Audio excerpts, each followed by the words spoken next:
To create a day counter of days past, type equal to day, open parentheses, close parentheses, minus B2. Done.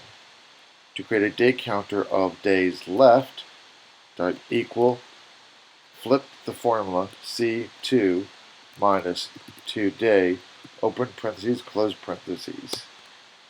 To create a countdown timer of days past or days left on a changing date, type equal if, open parentheses, today, open parentheses, close parentheses, minus D2 is greater than 0, then today, open parentheses, close parentheses, minus D2.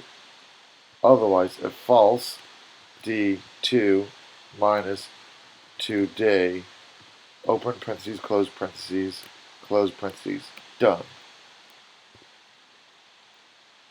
This way they're saying that there are 3 days left.